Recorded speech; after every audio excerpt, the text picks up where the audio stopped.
दोस्तों, तुमने राजाओं और वीरों की कहानियां बहुत सुनी होंगी, लेकिन किसी कुत्ते की जीवन कथा शायद ही सुनी हो। क्योंकि हमें लगता है कि कुत्ते के जीवन में ऐसी क्या बात हो सकती है जो हमें सुननी चाहिए। क्योंकि कुत्ता ना ही तो युद्ध लड़ सकता है, ना ही किसी एग्जाम में टॉप कर सकता है, और ना ही ऐसा कोई काम कर सकता है जिसके लिए हमें इनकी कहानियां सुननी चाहिए। लेकिन आज की यह कहानी आपकी इस सोच को बदल देगी। इसलिए आपसे एक रिक्वेस्ट है कि इस कहानी के अंत तक जरूर बने रहें। चलो अब कहानी को शुरू करते हैं। एक बार की बात है, महात्मा बुद्ध अपने शिष्यों के साथ एक पेड़ के नीचे बैठे हुए थे। वह अपने शिष्यों को उपदेश दे रहे थे। उनके शिष्यों में से एक शिष्य ऐसा भी था जो हर रोज कुत्तों को रोटी खिलाया करता था। उस शिष्य के मन में एक प्रश्न उठा कि मैं हर रोज कुत्तों की सेवा करता हूं, उनको रोटी खिलाता हूं, तो इससे मुझे क्या लाभ होगा। उसने यह प्रश्न महात्मा बुद्ध से पूछा।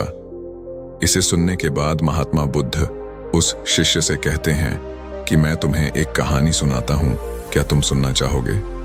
सभी शिष्य कहानी सुनने के लिए तैयार हो गए। तब महात्मा बुद्ध कहानी सुनाना प्रारंभ करते हैं और कहते हैं कि एक बार एक कुत्ता किसी महात्मा के पास आया और उनसे कहने लगा कि मुझे एक रोटी का टुकड़ा दे दो, मैं सुबह से भूखा हूं। इतना सुनने के बाद महात्मा उस कुत्ते से पूछते हैं कि पूरे गांव में तुम्हें किसी ने भी रोटी का टुकड़ा नहीं दिया। तभी कुत्ता कहने लगा कि महाराज, मैं जिस जिस घर में रोटी लेने गया हूं, वहीं से मुझे बुरी तरह से मार पड़ी है। हम आप लोगों की तरह कमा कर नहीं खा सकते हैं, इसलिए हमें अपना पेट भरने के लिए कुछ तो करना ही पड़ेगा। इतना कहकर उस कुत्ते की आंखों में आंसू आ गए और वह चुप हो गया। फिर महात्मा जी के कहने पर वह अपनी बात को आगे बढ़ाता है और कहता है कि हे महात्मन, जब आप लोगों का जन्म होता है तो आपके जन्म पर बाजे बजाए जाते हैं, मिठाइयां बांटी जाती हैं, लेकिन जब मेरा जन्म हुआ तो मेरी आंखें और कान बंद थे। इसलिए नहीं कह सकता कि बाजे गाजे बजे या नहीं, गाना बजाना हुआ या नहीं। मुझे तो कुछ सुनाई नहीं दिया। हाँ, जिस बिछावन पर मैं लेटा था वह रुई की भांति नरम था। सर्दी जरा भी न लगती थी। मैं दिल में समझ रहा था कि किसी बड़े घर में मेरा जन्म हुआ है, लेकिन जब आंखें खुली तो मैंने देखा कि एक भट्टी की राख में अपनी माता की छाती से चिपटा हुआ पड़ा हूं। हम 4 भाई थे, जिनमें से 3 लाल थे और मैं काला था। उन सभी में सबसे छोटा और सबसे कमजोर मैं ही था। माता भी हम लोगों के पास कम रहती थी। उन्हें खाने की तलाश में इधर उधर दौड़ना पड़ता था। वह रात रात भर जागकर गांव की रखवारी करती थीं। क्या मजाल कि कोई अनजान आदमी गांव में कदम रख सके।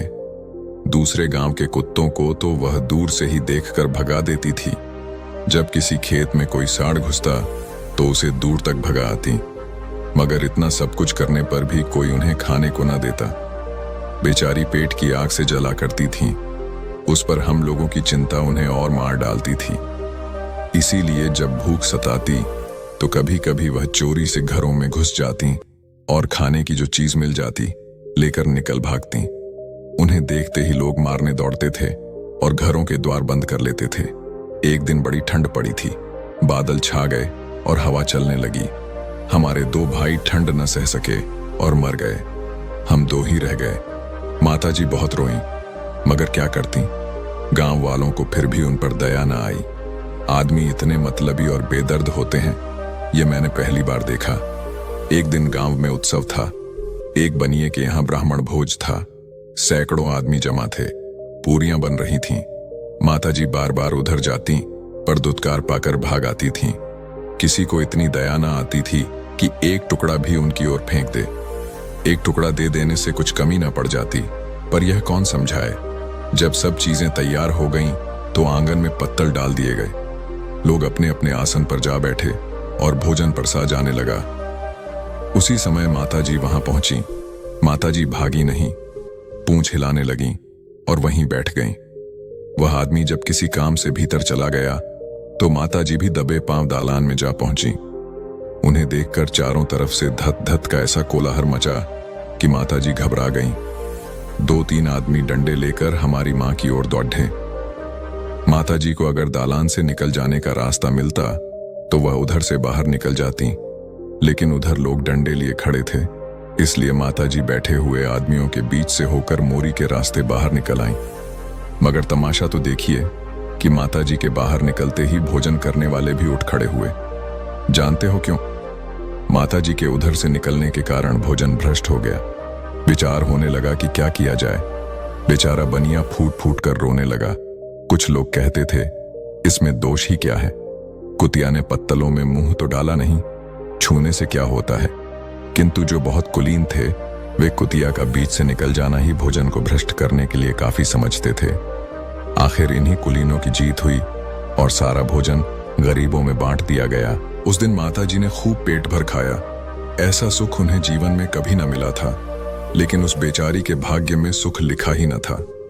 भोजन करके जरा लेटी ही थीं कि बनिया डंडा लिए आ पहुंचा और बुरी तरह से पीटने लगा। माताजी को भागने का अवसर न मिला, जोर जोर से चिल्लाने लगी। उनका विलाप सुन पत्थर भी पसीज जाता, पर उस निर्दयी को जरा भी दया नहीं आई। मैं अपने मन में कुढ़ रहा था, अपना कुछ वश होता तो बनिए राम को इस बेदर्दी का मजा छका देता, लेकिन जरा सा बच्चा क्या करता। बस यह विलाप सुनकर कुछ लोग जमा हो गए और समझाने लगे, जाने दो भाई, भूख में तो आदमियों बुद्धि भी भ्रष्ट हो जाती है। यह तो पशु है, इसे क्या मालूम किसका फायदा हो रहा है किसका नुकसान। अब तो जो हो गया सो हो गया, इसे मारकर क्या पाओगे। बनिए के चित्त में यह बात बैठ गई और माताजी की जान छूटी। उसी दिन शाम को एक बटोही गांव में आकर ठहरा। उसने एक पेड़ के नीचे उपले जलाए और हांडी में दाल चढ़ाकर आटा गूंथने लगा। आटा गूंथ चुकने पर उसने हांडी उतार दी और सामने के कुएं पर पानी लेने चला गया। गूंधा आटा पत्तल पर रखा हुआ था। इतने में माताजी घूमती हुई वहां पहुंच गई और शायद यह समझकर कि आटे का कोई मालिक नहीं, वह खाने लगी। मुसाफिर ने कुएं पर से ही धत धत करना शुरू किया, लेकिन माताजी ने फिर भी न देखा। बेचारा माथे पर हाथ धर कर रोने लगा। आज 3 दिनों का भूखा थका मांदा, उस पर भगवान की यह लीला। 2-3 आदमियों ने समझाया, भाई तुम्हारा तो 4-6 आने का नुकसान हुआ, कल तो इसने हजारों पर पानी फेर दिया। मुसाफिर ने कहा, मैं क्या जानता था कि चांडालिन घात में बैठी हुई है। बूढ़े चौधरी बोले, जान पड़ता है कि आज का तुम्हारा भोजन उसी के भाग्य में था। चलो कोई बात नहीं, फिर से बनाकर खा लो।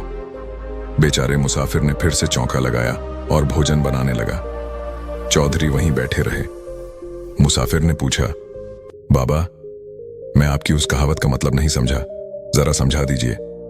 चौधरी बोले, एक फकीर यही कहकर सबके दरवाजे पर भीख मांगता फिरता था। शाह की मुहर आने आने पर, खुदा की मुहर दाने दाने पर।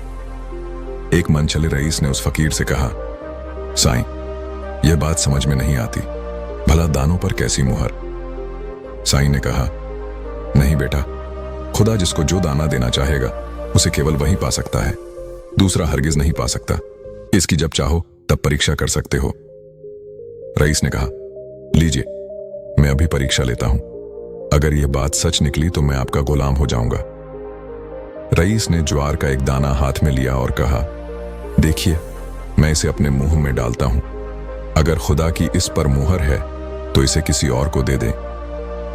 यह कहकर उसने दाने को अपने मुंह में फेंका, पर दाना मुंह में न जाकर जमीन पर गिर पड्ढा और एक चिद्धियां उठाकर ले गई।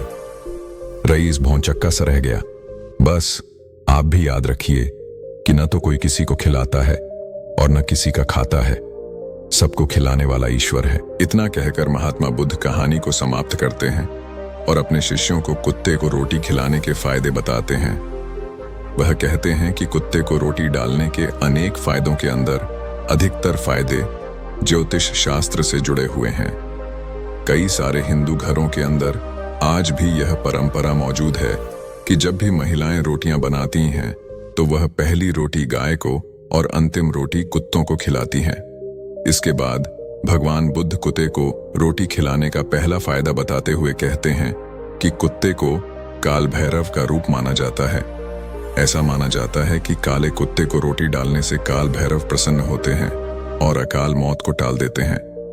कुछ लोगों को अकाल मौत होने का डर बना रहता है, या जो बीमार रहते हैं और उनको लगता है कि बीमारी से उनकी अकाल मौत हो जाएगी, तो वे काले कुत्ते को रोटी डाल सकते हैं। इसके बाद वह दूसरा फायदा बताते हैं और कहते हैं कि शनि की क्रूर दृष्टि किसी भी इंसान को बर्बाद करने के लिए काफी होती है। जब शनि की महादशा चलती है तो उसके बाद सारे काम अपने आप ही बिगड़ने लग जाते हैं और चारों ओर हानि ही हानि होती है। लेकिन आप कुत्ते को नियमित रूप से रोटी खिलाते हो तो आप शनि की महादशा से बच सकते हो। फिर वह अपने शिष्यों को तीसरा फायदा बताते हुए कहते हैं कि यदि आप कुत्ते को रोटी खिलाते हैं तो आपके मन में दुश्मनों का डर नहीं होता है और आपके दुश्मन आपसे परास्त होते हैं। आपके दुश्मन अपने आप आपसे दूर भागने लग जाते हैं। यदि आपको दुश्मनों का भय हमेशा बना रहता है तो कुत्ते को रोटी खिलाना बहुत उपयोगी कार्य होता है। इसके बाद वह चौथा फायदा बताते हैं और कहते हैं कि यदि कोई व्यक्ति बहुत अधिक बीमार होता है तो उसे कुत्ते को रोज ही रोटी खिलानी चाहिए। ऐसा माना जाता है कि ऐसा करने से कुत्ता उस इंसान की बीमारी को अपने ऊपर ले लेता है। इसके बाद भगवान बुद्ध अपने शिष्यों से कहते हैं कि कुत्तों को रोटी खिलाने के अनेक फायदे हैं। अगर कोई भी इंसान कुत्तों को नियमित रूप से रोटी खिलाता है तो ईश्वर कभी भी उसके जीवन में रोटी की कमी नहीं होने देते हैं। इसलिए हमें इन बेपरवाह जीवों का ध्यान हमेशा रखना चाहिए। धन्यवाद।